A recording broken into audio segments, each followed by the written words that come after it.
اب نکاح میں دیکھ لو, سنت طریقے سے نکاح کتنا آسان, 4 ہو گئی ہماری سنت کے مطابق, بڑے آرام سے ہو گئی. لیکن اگر ہم وہ تکلفات کرتے جو عام طور پہ شادی میں لوگ کرتے ہیں تو ایک پہ ہی اٹک جاتے, اتنا خرچہ ہو جاتا کہ ایک کے بعد اتنے قرضے چڑھ جاتے کہ دوسری کا سوچ بھی نہیں سکتے تھے. میری جتنی بھی شادیاں ہوئی ہیں بڑے آرام سے الحمدللہ ہو گئے. پہلی شادی ہوئی, لڑکی کے جو دلہن کے ابا آئے اور میری والدہ, وہ پنجاب میں تھے, ہم اپنی والدہ کے ساتھ چلے گئے. راستے سے ہم نے بھاولپور سے اپنے بھائی اور بھابھی کو اٹھا لیا, وہاں گئے ہیں, بس یہی بارات تھی, ہمارا نکاح ہوا اور میں, میری والدہ اور زوجہ بائی ایئر آ گئے. قصہ ختم ہو گیا, شادی ہو گئی. اگلے دن میں گھوم رہا ہوں, لوگ کہہ رہے ہیں مصعب کل آپ کا بیان تھا, آپ تھے نہیں. میں نے کہا میں شادی میں گیا ہوا تھا. انہوں نے کہا کس کی؟ میں نے کہا اپنی. کیا مطلب؟ ابھی تو آپ یہاں تھے, آپ کی شادی بھی ہو گئی. میں نے کہا شادی میں تو وہ بولے قبول ہے, ہم نے بولا قبول ہے تو ہو گئی, اس میں کیا ہے. تو میں نے کہا ولیمہ کر لوں گا میں, آپ بے فکر رہیں. ولیمہ بھی اپنی جو میری حیثیت تھی اس کے حساب سے کر لیا, جتنے پیسے تھے اس کے حساب سے کر لیا, کوئی قرضے نہیں لیے, کوئی ادھار نہیں لیے, اپنی اوقات دیکھی کہ یار اتنی اوقات بنتی ہے تو اس حساب سے کر لو. لوگوں نے تو باتیں بنانی ہوتی ہیں, لیکن جو مرغے کھا کھا کے آپ کے ولیموں کے لاکھوں روپے کے مرغے کھا کے, کیا وہ باتیں نہیں بناتے؟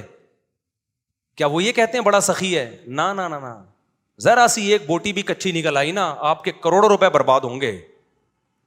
اور بھول جاتے ہیں 1.5 ہفتے 2 ہفتے بعد کہ کس نے مہنگا ولیمہ کھلایا تھا اور کس نے سستا. میں نے ایک چکن بریانی بنوائی تھی بس, میری گنجائش اتنی تھی. میں نے کہا اتنے آدمی یہ بریانی, اور منع کر دیا کوئی لفافہ نہیں لے کے آئے گا, کیونکہ لفافوں کا ٹرینڈ چل رہا ہے. لفافوں میں وہ لایا تو پھر آپ بھی لے کر جاؤ.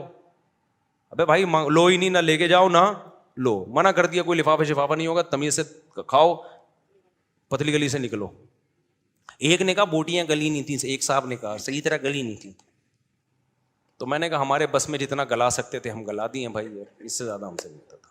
کھانا ہے کھا, نہیں تو پتلی گلی سے نکل. تو پھر دوسری بھی ایسا ہی ہو گئی ہماری, وہاں بھی ایسا ہی ہوا. میں دوسری میں تو کوئی تھا ہی نہیں نا, وہ تو پکڑے جاتے تو پٹتے. دوسری میں تو اتنے افراد بھی نہیں تھے. دوسری جب ہوئی ہے تو میرے بھائی, میرا چھوٹا بھائی میرا ساتھ دے رہا تھا, 2-4 دوست میرا ساتھ دے رہے تھے. جب نکاح کا ٹائم تھا یہ بھی بھاگ گئے, ہاتھ پاؤں ان کے کانپنے لگے. انہوں نے بولا پکڑے تو پٹیں گے ہم, شادی تم کر رہے ہو, پٹیں گے کون؟ خاندان میں جب پتہ چلے گا کون کون تھا تو یہ تھا اور وہ تھا تو ہم بھی پٹیں گے. اب میں وحدہ لا شریک لہ ہو گیا, اس سینس میں نہیں فتویٰ لگا دو میرے اوپر, انہیں اکیلا ہو گیا میں نے 2-4 دوست ادھار لیے. کبھی کہا جاؤ یار وہ لڑکی کے ابا کیا بولیں گے, کوئی کسی کو تو لے کے آنا. تو ہم گئے مسجد میں, ہمارا نکاح ہوا. اب رات کو رخصتی تھی, میں نے گھر سے شارٹ ہونا تھا, اماں کو کیا بتاتا کہاں جا رہا ہوں. اتفاق سے جمعرات تھی, مدنی مسجد بہترین کام آتی ہے ایسے موقع پہ, ٹھیک ہے نا. میرا بچہ ماشاء اللہ, بیٹھ جاؤ بیٹا, بیٹھ جاؤ میرا بچہ.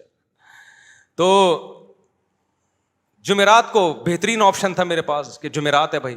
تو رخصتی میں بھی ہماری جو زوجہ, ان کے والدین تھے, ہم تھے, اور شاید ایک آدھ محلے پڑوس کی جن کو پتا تھا, بس وہی تھے. باقی جو ہمارے گھر والے تھے ان کے رشتے دار تھے. تو یہ ہمارا ہو گیا ولیمہ. 2 کمروں کا, 1 کمرے کا میں نے گھر لیا تھا, میری اوقات یہی تھی بھائی, اس سے زیادہ میری اوقات تھی نہیں. 1 کمرے کا گھر میں نے رینٹ پہ لیا, اس میں 1 کچن 1 واش روم, 2,500 اس کا کرایہ تھا. میں نے بتا دیا سسرال کو فی الحال میری یہی اوقات ہے بھائی, اگر آپ نے بھیجنا ہے تو اسی میں رہ لیں, جب اللہ تھوڑا آمدن اچھی کر دے گا تو ذرا اچھا گھر لے لیں گے. ان کو بھی اللہ نے شعور دیا تھا, انہوں نے کہا بھائی اچھا رشتہ, ان کے خیال میں اچھا رشتہ تھا, چلو بھائی اللہ مدد, توکل کیا اللہ پہ, تو ہماری شادی ہو گئی. جیسے جیسے بچے ہوتے گئے اللہ تعالیٰ مالی وسعت بھی دیتا چلا جاتا ہے. دیکھو ایک بہترین مثال دوں آپ کو, جہاں درخت زیادہ ہوتے ہیں نا بارشیں وہیں ہوتی ہیں. کیا خیال ہے؟ درخت کھینچتے ہیں بادلوں کو. اگر کوئی کہے یہاں درخت بارشیں تو ہوتی نہیں, درخت کیسے لگے گا, ابے تو لگا تو بارشیں شروع ہو جائیں گی. اب کوئی خاتون کہے بھائی میری تو چھاتیوں میں دودھ ہے نہیں, میں بچے کو دودھ کیسے پلاؤں گی, ابے پیدا تو کر, دودھ بعد میں آئے گا. تو جو لوگ کہتے ہیں نا ہمارے پاس پیسے ہی نہیں ہے, شادی کیسے کریں, بچے کیسے پیدا کریں, او بھائی پیدا کرو گے تو آئیں گے. اللہ نے اس کا جو بچے کا رزق اپنے ذمے لیا ہے تو اس کے باپ ہی کو تو دے گا نا.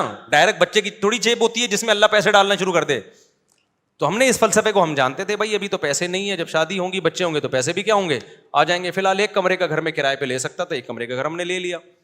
جس کی میں دیوار میں نا کیل ٹھوک رہا گھڑی لگا رہا تھا, تو مالک مکان پڑوس میں رہتی تھی, اس نے کہا دیواروں کا بیڑا غرق کر رہے ہیں. اس کو پتہ نہیں تھا مجھے آواز آ رہی ہے, مجھے ابھی تک یاد ہے, دیواروں کا بیڑا غرق کر رہے ہیں یہ لوگ. ویسے وہ میرا بڑا احترام کرتی تھی جی, مولانا صاحب ہیں, بڑا عزت دیتی تھی مجھے, وہ مالک مکان خاتون تھی, اللہ کرے کہ وہ حیات ہوں, اللہ ان کی برکت دے, اور اگر انتقال ہو گیا تو اللہ مغفرت کرے.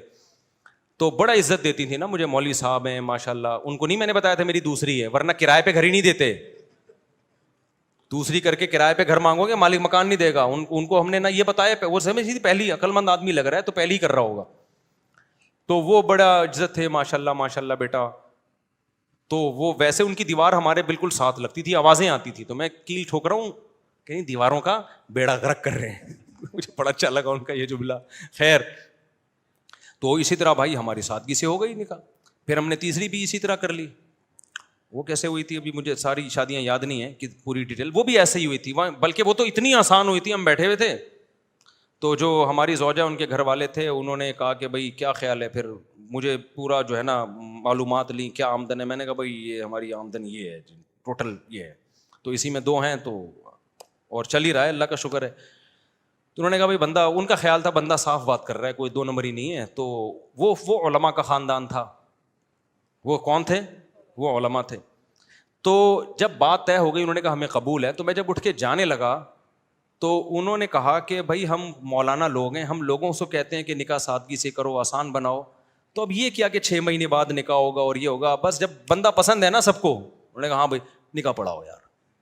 میں ایک سول ڈریس میں تھا, یعنی ویسے جب بھی میری شادی ہوئی ہے سفید کپڑے نیل لگا کے, پگڑی نیل لگا کے, اتنا اہتمام میں نے کیا. یہی حلیے میں گیا ہوں, کبھی کوئی اچکن شیروانی الگ سے, سینڈل الگ سے, ٹوپی پگڑی میں نے جب بھی شادی ہوئی ہے خریدے نہیں ہے. لیکن اس دفعہ تو میں اس ڈریس میں بھی نہیں تھا. تو انہوں نے کہا نکاح پڑھاؤ. میں نے کہا قبول ہے بھائی پڑھا دو یار, ہمیں تو, مجھے تو بہت اچھا لگا یہ جملہ سن کے. تو پھر وہ ہوا کہ انہوں نے وہی مولوی صاحب ان کو بلایا, بھائی ادھر آؤ. اچھا, وہ جن مولوی صاحب کو بلایا نا, وہ بڑا دلچسپ واقعہ ہے.